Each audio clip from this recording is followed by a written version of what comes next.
Welcome to the Action Network podcast presented by FanDuel. This is our Experts Guide to Betting series, NBA edition. I'm your host, Maria Marino. Excited to be joined by Action Network senior writer and host of the Buckets podcast, Matt Moore, along with our contributors, Jay Money and Albert Wynn, aka Analytics Capper. Guys, like I said, just super excited to be with you. And before we get into best practices for how to bet the NBA, I just want to go quickly around the horn and get some more info on your background, what makes you an expert and what makes you qualified. Matt, we'll start with you. I've been covering the NBA for 16 years now. I've been writing professionally about the NBA for 16 seasons. I have been betting the NBA since 2005, at least casually, and then increasingly more so. I worked as senior writer over at CBS Sports for quite a while there. I've written at other places as well. Covered the league inside and out, been in the locker rooms, talked to coaches and players to get that kind of inside look at the league. And I'm obsessed with all the ways that we can find to bet on this great sport. I love it. Obsessed. I think we all are a little bit. Jay, what about you?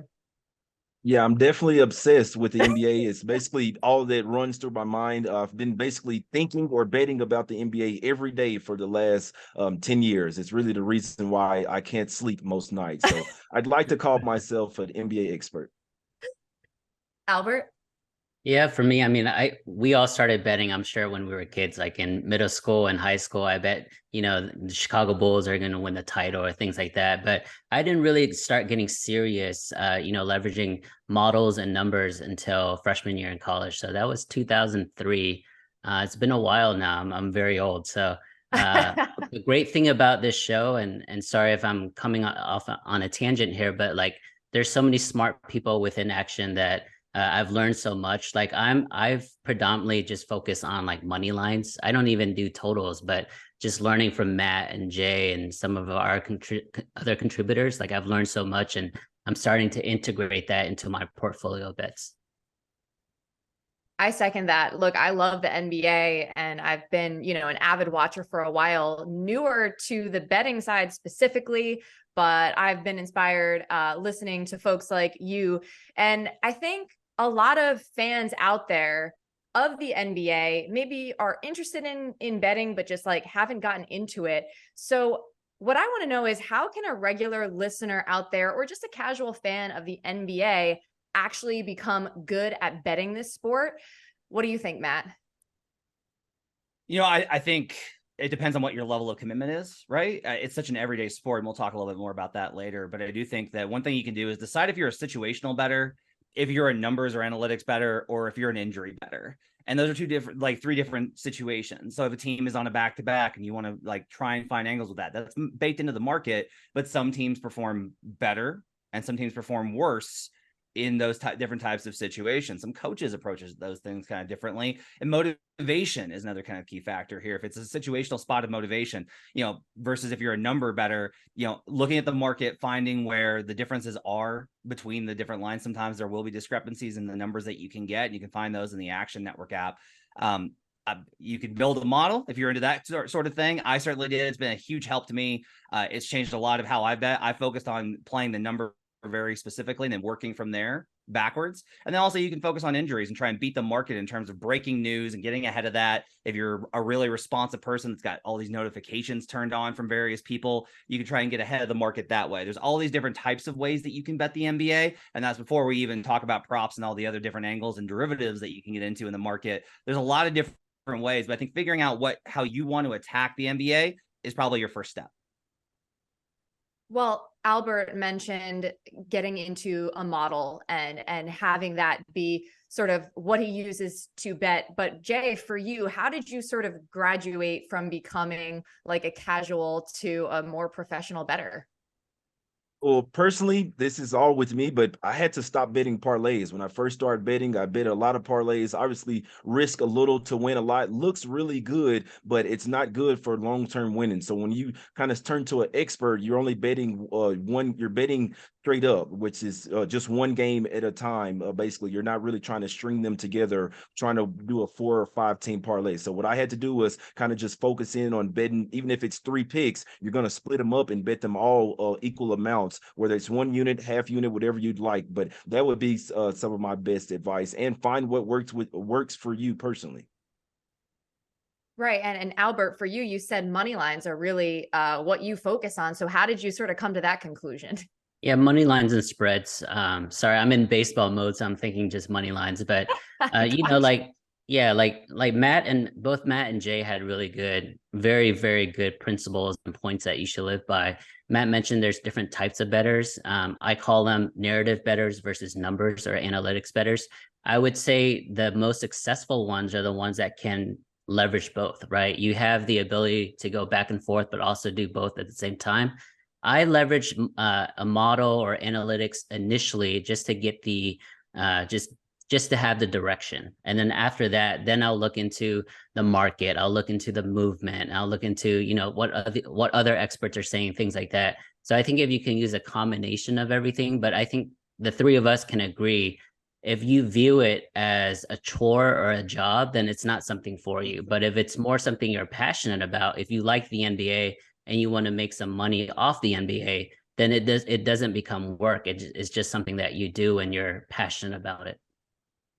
I couldn't agree more. I think people forget with betting, and especially when you start to bet just more frequently, it helps if you love the game. If you watch the game as a fan and you enjoy it, it's just going to add another layer of enjoyment for you, hopefully, as long as you're doing it in a responsible manner. So, Matt, let's kind of go over the basics here. The pillars for betting this sport. What do we just need to know going in? And like I said, don't be afraid to get basic with it.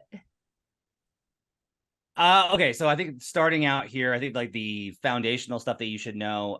Home court's a kind of a fascinating one in that last season I've got them all around 2.5 points, but the books were putting it way higher than that. We kind of saw that in the playoffs, where you may have seen that the Boston Celtics were this huge favorite at home, and then a small favorite even in Miami. They were obviously weighted very heavily there, but it was a huge differential in terms of the home and away splits. One capper I spoke with before this episode told me that he's got to measure last season at 4.5 both ways. So that's a 9-point flip on home court from location to location. That's really heavy for most sports. Back-to-backs, bookmakers have told me that they're worth between 1 and 2.5 points, depending on the location. If it's a location and altitude that they're playing on a back-to-back, like Utah or Denver, it's going to be a little bit more because those teams do tend to kind of take the night off in those situations.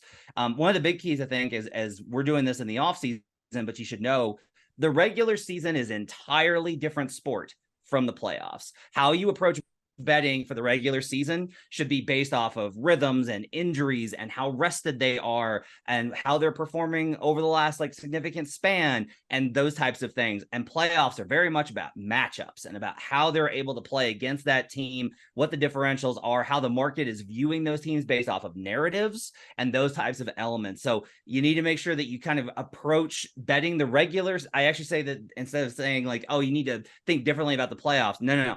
Playoffs is how I think most people think about the sport, which is both teams are trying really hard and both teams really want to win. And both teams are, taking advantage of tactical matchups and have done things like read the scouting report. And that's not the case in the regular season. Players will honestly be I didn't have time to check the scouting report. We've been on the road for 4 days. We got into the hotel last night. I went out to eat and I had a business meeting.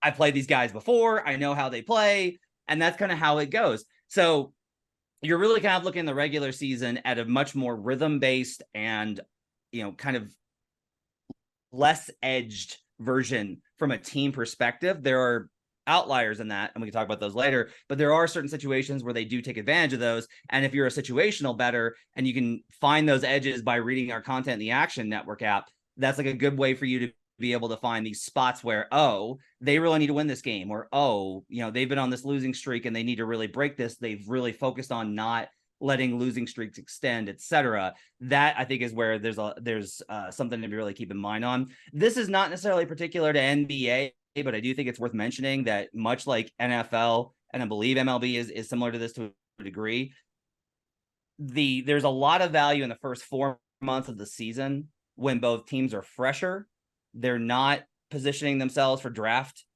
position, and the markets haven't really figured out or been convinced by performances. Things get very sharp after All-Star. It's very difficult to find edges then, especially because motivation tends to really get variant in that last 2 months of the season. So you can make hay when the sun is out, I think, with money line value in particular on dogs in the early part of the season, and then get more conservative as the season goes along. It's a great point. And I think when you were describing sort of the nature between regular season and postseason, one word I would use to describe the playoffs is it's just more pure. And we use that term in describing WNBA betting as well. But Jay, let's go to you first. Anything else you would add to what Matt said regarding just like the pillars of betting this sport? I think the most simple way that I could put it is to watch the games. I feel like if you watch the games, no one really has time to watch every NBA game. I definitely don't think the odds makers. So I feel like you can see different ins and outs with teams, with style of play, with injuries, things like that. Like maybe a guy may get banged up in a game. He still may play the next game, but that doesn't mean he's going to be 100%. So I feel like if you're watching the NBA games, specifically when teams are on a back-to-back, I feel like you can get a lot of somewhat inside info just by watching the games. The odds makers are kind of just throwing out numbers, but you may know, hey, look, this team is really peaking right now, or this team isn't playing defense right now, things like that, which obviously you could look at the numbers, but I feel like watching the game, that's when you can really tell by the eye test how good or how bad the team is playing right now. Team chemistry, if you see them arguing on the bench, that means their team chemistry is not the best right now. So I feel like just simply watching the games and knowing teams' spots, you can really make a lot of money betting the NBA.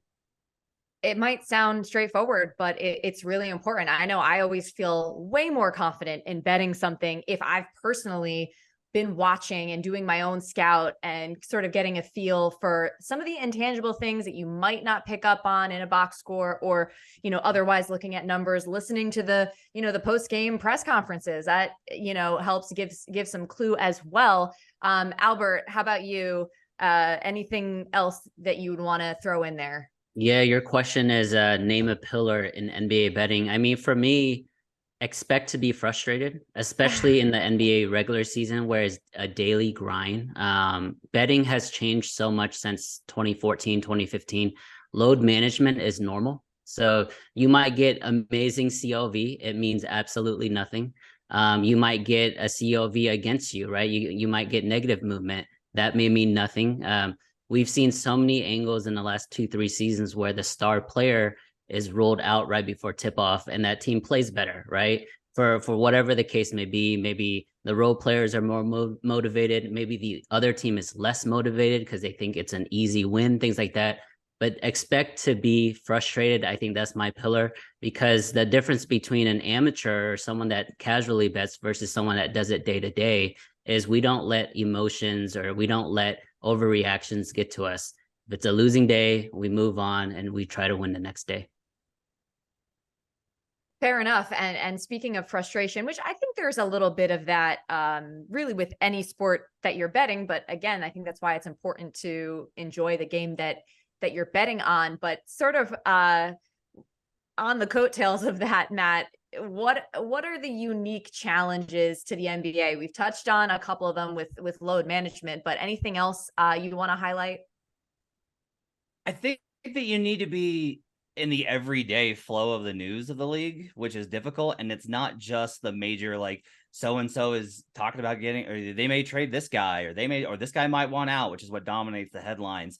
It's the news from the beat reporters on things like, hey, their flight got delayed and they got into this city at 3 a.m. for this back-to-back. They're going to have had about 2 hours of sleep before they have to go in for shoot around, and then they're going to take their afternoon nap. Like these types of disruptions are major. Or reports, if you get into the granular, you can kind of catch stuff from beat writers of unhappiness in the locker room or issues with team chemistry. If guys are fighting on the sidelines and things like that, if they look disinterested, you have to kind of catch the flows of the season and understand not only what's going on with this team in general, but what's going on right now. Now, you don't need that in all situations. I think that there are big picture approaches that you can take that kind of get you on a long-term basis if you're betting enough across that. I think that you can be okay. for me, there was kind of this belief a couple of years ago that injuries were the number one kind of thing to factor in the NBA. And I pretty much immediately started disagreeing with that. It's not that injuries don't matter. They do. And sometimes they're the entire reason for an outcome. Motivation is the number one factor in NBA betting the regular season day to day. It's which team is more motivated, because it's 82 games with 13 or more back-to-backs in a season. And these guys are traveling so much and there's so many games, they simply do not get up for every single game. Draymond Green has talked about this, about how he said, quote, "You expect me with this engine to get up for the Kings on a Tuesday?" Boy, I wish the Kings had been able to knock off the Warriors in the playoffs. But, you know, that kind of shows you the motivational situation that these guys are in a lot of nights. And you can think whatever you want about that, but if you want to bet it, you better understand it. And you better know things. There are small things like, this team does not like that team, so they're really going to want to win that game. Or, you know, like I said, like they're really going for the division. There was a spot last year in which the Nuggets were facing the Grizzlies. They just lost to them in Memphis in a game that they pretty clearly did not give great effort in on the road on a back-to-back. But if they won this game at home versus the Memphis Grizzlies, they were going to be about an 80% or higher chance to secure the number one seed in the West. It was a great opportunity. I hammered the Nuggets. They blew that team out of the water. And also Brandon Clark got injured. And then later, John Morant, you may have heard, went to an establishment and had fun on social media. So regardless, that game meant a lot to the Nuggets. And they came through in that situation. Trying to guess tactical adjustments in the playoffs, I think, is really challenging, because you have times where you're like, oh, coach is going to do this because it's obvious that they need this. And he just doesn't do it for whatever reason. He might know more, he might know less, doesn't do it. And as I mentioned kind of earlier, like I said, the drop off after All-Star is extreme. You better be really sharp to be able to bet heavy into the NBA after All-Star break, both with how sharp the lines get, with the bookmakers having more numbers to base their sample on, and with how different teams' motivations are after the All-Star break. I want to make a note for the record on something. Even though Matt expressed that he would have preferred that the Kings beat the Warriors, he did correctly predict that the Warriors would win the series when he was on our show on Action Network, Green Dot Daily. And he has also mentioned, yes, round of applause. He has also mentioned this idea of narrative a few times. And I think that's a theme with the NBA, where it might be more narrative based than other sports. And then one final thing I wanted to amplify that Matt just said was just that there's so much information out there, and you would think that that's a good thing, but you have to be able to interpret it properly. You have to have a little bit of media literacy and be able to sift through the oversaturation of media coverage in the NBA. So I do think that can be a challenge. But real quick, any other challenges that we want to point out specific to you, Jay? Will go first, and then I'll ask Albert to jump in. Yeah, I just wanted to second what Matt was saying. Motivation, that was my biggest one. I feel like a lot of people hadn't really realized that obviously there's 82 games in a season. These guys are playing back-to-back. They're playing 3 games in 4 nights. So like he said, motivation is the biggest thing, in my opinion. He kind of took my answer there, but it's all good. But it's all about, because I bet on spots. I bet on certain spots. There could be the worst team in the NBA going up against the best team. And guess what? If they have a bigger game the next day, I'm going to take the worst team in the league catching all those points, because I feel like motivationally the team could be looking ahead to a different game. So it's all about looking at the schedule. I probably do this a little better than anybody. I'll look a whole week ahead of games just to kind of find spots, know where I want to fade the teams, know where I want to back the teams as well. So it's not just about today. You have to look at the games that they just played and the games that they have on deck as well. It's all about spots. It's all about betting motivation. For me, those are the main pillars. Yeah, for me, I think Jay and I are very similar in the way we handicap money lines and spreads and things like that, because we look at situational, spots and things like that. Like Jay said, Matt mentioned motivation is not only motivation game to game, but you might even see motivation in the game, quarter to quarter, half to half. So those are great potentials to kind of jump in as well. And I do want to shout out the rest of our crew. Someone like Joe Delera, who focuses on props, right? He's really good. Let's say he thinks Quentin Grimes is going to have a big shooting night. He's going to ladder that guy from 1.5 to 2.5 to 3.5 to 4.5 threes and catch three or four of those bets. So he's very, very sharp. If he finds an angle, he's going to really attack it. someone like Matt or Brandon, they're going to really build a portfolio around futures market or what they predict is going to happen in the next few months. So in my I guess my advice to just round it all out is just find your niche within the sport, within the NBA, focus on that and become like a master of that, and then learn. That's what I've done, is learn from other people who focus on other stuff. Well, we're going to get into props and live betting a bit more, but part of becoming an expert and a master is figuring out the tools that you need to have in your toolkit to be successful. So what are some important resources and or data points that you use all the time? Matt, we have, of course, our Action app, which is a wonderful tool, but please expand. Yeah, the Action Network app will give you a projection based off of our numbers of what we expect that spread to be. And so you can kind of get a sense of what one model kind of disagrees with. I've got my own that focuses a lot on half court and transition data. Mine's not player specific, so sometimes I have weaknesses in there about having to adjust manually to when players are out and trying to get the value on those kind of guys. That's a challenge for me. That's where I start. Bet Labs is another great tool that we've got over at the Action Network. It gives you a sense of what trends play into these different situational spots. If you should at least check your work against it. Like, trends are not a reason to solely bet a game, but if you've got an inkling of, oh, I bet this team's really bad on back-to-backs, you can use Bet Labs and actually check and see, how does this team or this coach do on back-to-backs or 3 and 4 or different situational spots? How do they do at different points in the year under a certain coach? Because every team's kind of got a different rhythm. You can see all those types of things in Bet Labs. And then for me, the other thing is, when we're looking at we talked about how many often players are out. I always want to know, how does a team perform when that player is on the court and when they are sitting out a game entirely? How does that team perform against the spread? For years, the Sixers were absolutely wretched without Joel Embiid on the floor. If he sat out the game, their ATS record was a nightmare against the spread. And yet, over the last couple of seasons, that's flipped around, and the Sixers are a much better spot to bet when Embiid is out. There are certain players that if they're out, you absolutely want to fade that team. There is no number you can really account for Nikola Jokic being out for the Nuggets. But some other players, the market will overreact sometimes to those, and you have to keep an eye on those numbers as well. Very good point. And Jay, I feel like for you, there's a lot of sort of natural gut, and I don't want to diminish that at all, because again, you are watching the tape and you are, invested in and paying attention to the information that is being reported. But any other tools that you find particularly helpful for betting NBA?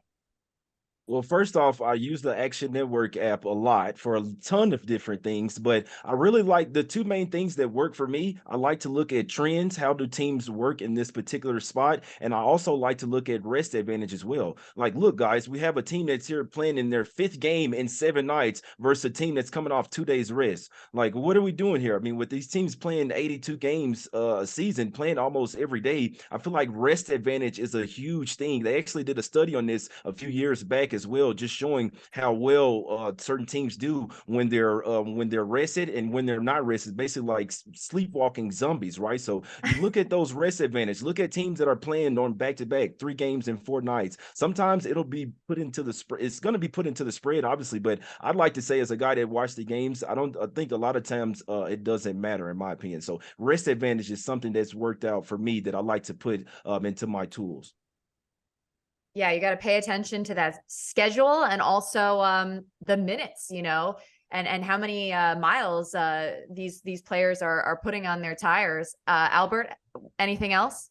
I want to shout out Jay Money is Money. I actually timed to see how long it would take for him to say rest advantage. It's actually one of the biggest lessons I've learned from Jay in the last couple of years, is to really look into the rest advantage, not only game to game, but these games really have a compounding effect on each other. So if they're playing a really, really heavy schedule one week, expect them to be a little tired the next week. So it could last a game or two. So Jay, I timed you at like 28 minutes before you said that. Some other tools, I mean, yes, the app is great. I use the app definitely. But the things that I like to really leverage in my models personally is the lineup, the matchups and the lineup. So let's say Joel Embiid is out. So if you plug in like a Paul Reed, how well did they do both offensively and defensively? And then the other thing that I'm very, very big on is pace of play. A lot of people don't realize teams just play much faster than others. And then some teams like the Mavericks just play really, really slow. Does that mean their offense is bad? It doesn't. It really just means that you have to look into their efficiency numbers, especially in the half court. Did you have the over or under on, how many minutes before Jay mentioned rest, Albert? I actually way under. I thought he would mention it on the first or second, question there, but that was good. That was good. So jumping off of what you said with pace of play, that's hugely important. And, every team's identity is a little different. I think that it especially comes into play with prop betting. So let's get into that just a little bit. What do you make of the availability, Matt, of all of these different props? Is it overwhelming to you? How do you sort of zero in on it? Like, are there any props that you in particular like to focus on? Let's talk about that. Yeah, I think there's a couple of things to keep in mind with prop betting. One, we've got some amazing prop bettors at action. Joe Delara, Jim Turvey, Brandon Anderson. Those guys absolutely kill it with analyzing the props market. I'll be honest with you, it's a weakness for mine that I'm really focused on trying to improve this season. Like, we're all trying to always kind of get better. And that's an area where I really want to take some time over on our podcast Buckets. We're going to be doing a how to bet props episode. I'm just going to be taking notes religiously, trying to catch up on things. One thing with the props market, I will say, is when these odds post usually the day of the game in the morning, once the first injury report comes out, you have a window there and those props will get hit. You see a lot of extreme movement on not just where those numbers will go in the prop market, as far as 23.5 points versus 25.5 points, but the juice associated with it as well. And so that's why if you turn on notifications for our great props bettors in the Action Network app, you're going to get those notifications and know, like, oh, this market is probably soft because they bet it immediately rather than waiting. And you're going to have an opportunity to go that way. So for me, I think that's like the big key with prop betting is finding when those lines are soft early, when maybe there's a number that isn't accounting for something, or you'll even see sometimes that a coach has said, yeah, we might rest this player tomorrow night. And so they're backup, but that will slip past the books because it hasn't been officially listed because they're on a back-to-back. That backup will have his same number, and you can hit that when it first comes out before they say, hey, he's probably going to sit out tonight. That star player's out, and that backup winds up going way over with more minutes. Yeah, getting on these early can certainly be advantageous. Jay, how do you feel about betting props in the NBA? Perfectly honest, it's not something that I do a lot, but I do know how to do it. And part of it because I watch the games and I listen to the post-game interviews. So with that, you can get a lot of inside info. Hey, look, this guy, and also matchups as well. Like, just watching the games, this point guard can't guard Steph Curry. I know he's going crazy tonight. Or this team doesn't really have a real center or true big man down there. I know Joel Embiid or Nikola Jokic is definitely going to get over 12.5 rebounds tonight. And also, like I say, listening to the post-game interviews, the players will literally tell you, hey, I've been bad. I hadn't been hitting my threes, or I need to focus on scoring a little bit more. They're basically telling you the next game, they're going to be shooting a bunch of shots. So I feel like if you kind of just stand locked in and looking at the matchups, watching the games, listening to post-game interviews, they can be a great look, a great insight into getting in some of those early numbers with the props. Again, you might need to be a translator or have a translator at times to read between the lines and what some of these cryptic, podium responses are from coaches and players. But again, to your point, if you're watching something, you could hear a rumbling about an injury, but if you actually saw the injury happen and you see all those different angles, you can sort of assess just how serious that injury is, how it could affect things moving forward. And then also, you hear this term a lot with this coach speak, but like KYP, like know your personnel. I feel like that has to help on the prop side of things. But Albert, let me just ask you more generally. Mm-hmm. What is your ideal betting opportunity heading into an NBA game? Can you describe sort of a scenario where I need to bet that? There's three that really pop out, and it happened during the playoffs. So one was the 2020 NBA Finals. After game one, it was clear that Danny Green wasn't able to play in that series. Like, Miami was just going to play him off the court. So why as a bettor or a fan of the NBA would you expect him to play in game 2 or game 3 or game 4? So that was an awesome opportunity to hammer all of his prop unders, right? Because you expect someone to play instead of Danny Green, similar to D'Angelo Russell this year against Nuggets. When Jamal Murray is taking him off the dribble time after time after time again, and he can't score on the offensive side, you can expect D'Angelo Russell to play in games 2, 3, 4. He'll play, but his minutes will go down. And then we saw the same on the other side of it was Christian Brown in the championship in the finals, right? Once he got on, you could tell that this guy is a winning player. He's making all these winning plays, and B, he's getting the passing lanes, he's blocking shots. So I kept hammering Christian Brown, blocks and steals. So to me, those are the great opportunities, especially in like a playoff series, because you can kind of predict how the series is going from a personnel standpoint. On the regular season, that's much harder, because then, like Jay said, you have to actually watch the games. I mentioned Quentin Grimes. He might have, went 7 for 7 on Saturday night. You can't expect him to be that good on Sunday night, right? So maybe you would regress him. So things like that. Okay. Jay's raising his hand for those who can't see. Jay, you wanted to say something?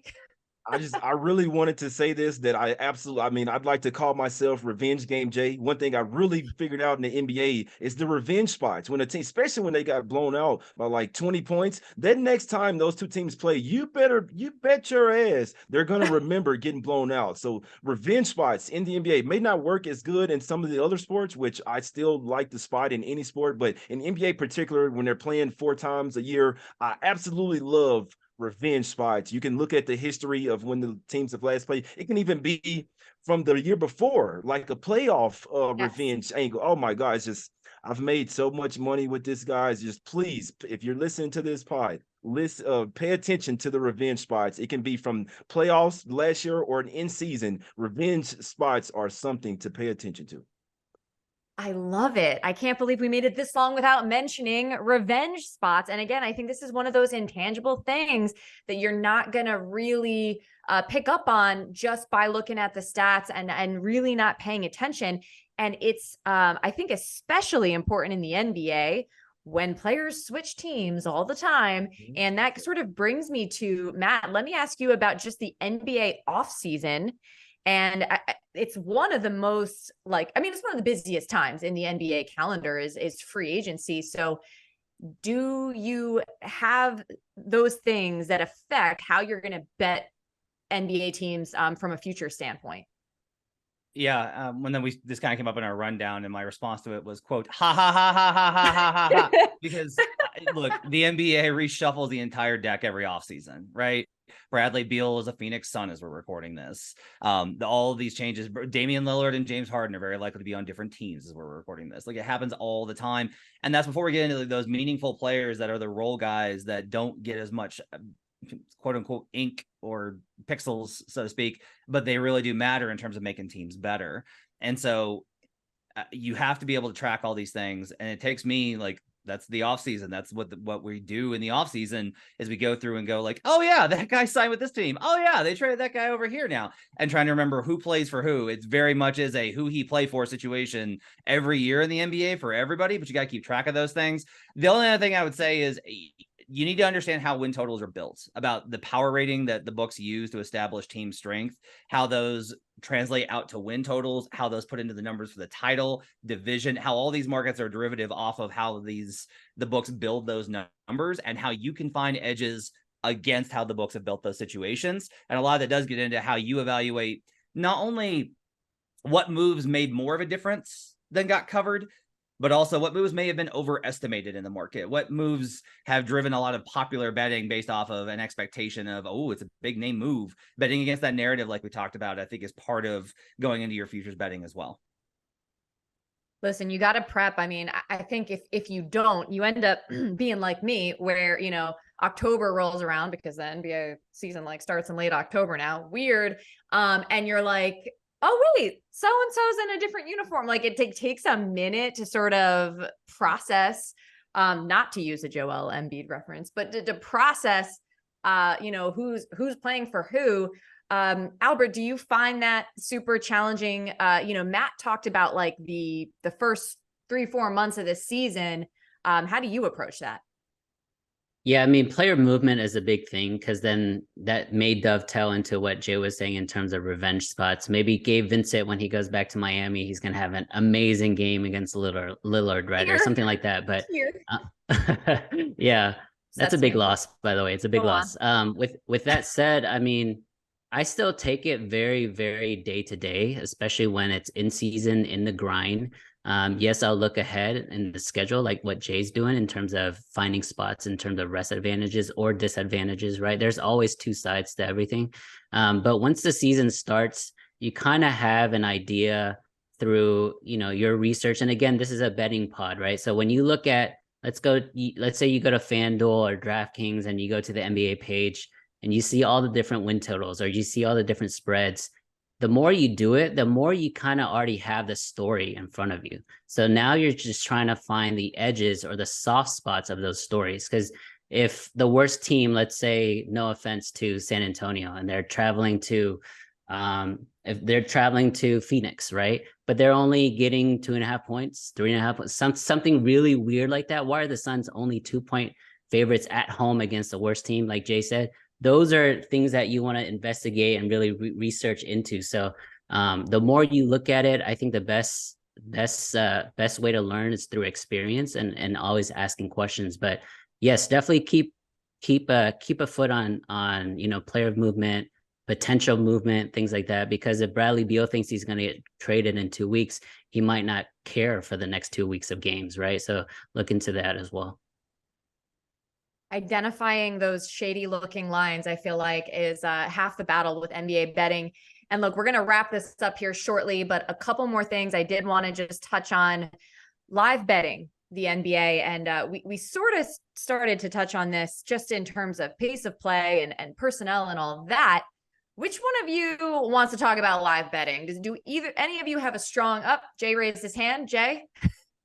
Yeah, I'll talk about whatever. You guys know that. But one thing I'll say with live betting, you need to be, well, you don't have to, because I've made live bets without watching the game. But the best thing is you want to watch the game. Once again, there might be the best player may have 5 fouls like through 3 quarters. Like, you need to know those type of things. You need to know how the game is being called. There may be somebody off that particular night as well, as far as like their shot. So I feel like live betting, there was someone that told me this a while ago. Make sure you're watching the game if you're really taking it serious and really want to win, like I'm sure you do. Make sure you're actually watching that game, because then you're going to also see when the momentum changes as well. So momentum shifts is one of the biggest things in live betting, in my opinion. There could be a team that's up by 10 or 15 points, but you know that they're probably going to let off the gas in the fourth quarter. So knowing those certain type of teams that there's going to let off after a blowout, if a team is up 20 points heading into the fourth quarter, I'll tell you, in today's NBA,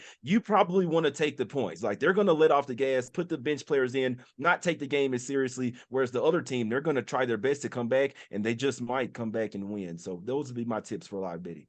Maria, I do have one point when it comes to, second half or live betting. And I'll say this, like, if team A is up on team B by 30 points and they were 2-point underdogs heading into the game, that does not mean you blindly bet team B because they were favored initially, right? So whether you're watching the game or not, don't be that guy who's like, okay, the Sacramento Kings are 4-point favorites at home, but they're down by 25 at halftime. Like, that doesn't mean you should always bet the Kings. Maybe there's a spot. Maybe the Kings went 0 for 12 on 3 points in the first half, and then they might get hot in the second half, things like that. But I'm just saying, don't blindly bet a team that is down big just because you expect it to be a close game. You just never know.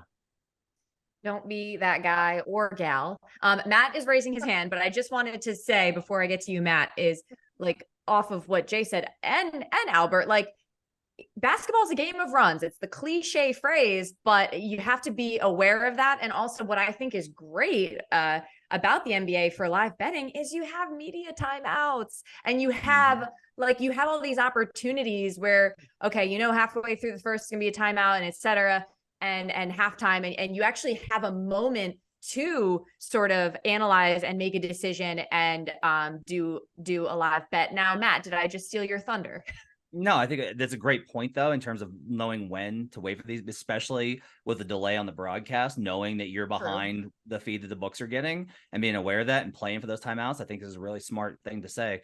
I was going to add that to me, the value on live betting is almost entirely first half, because in the first quarter, what you'll see is this: if a favorite, like Albert mentioned, the Kings, if it's the first quarter and the Kings go down 25-8, what that basically means is they came out sluggish. One team hit a bunch of threes.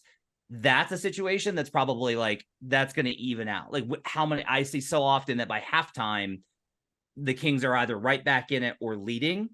And especially the number is important here. If the Kings are a substantial favorite, that power rating's sticky. So it's going to be harder to get a good number on the Kings. But if you have a dog in that situation that's facing some sort of weird outlier quarter start, first 8 minutes of the game, especially once those bench minutes start hitting about the 8-minute mark, when stars start subbing out, that's when you can find opportunities to go back the other way. Like for me, that's a lot of it.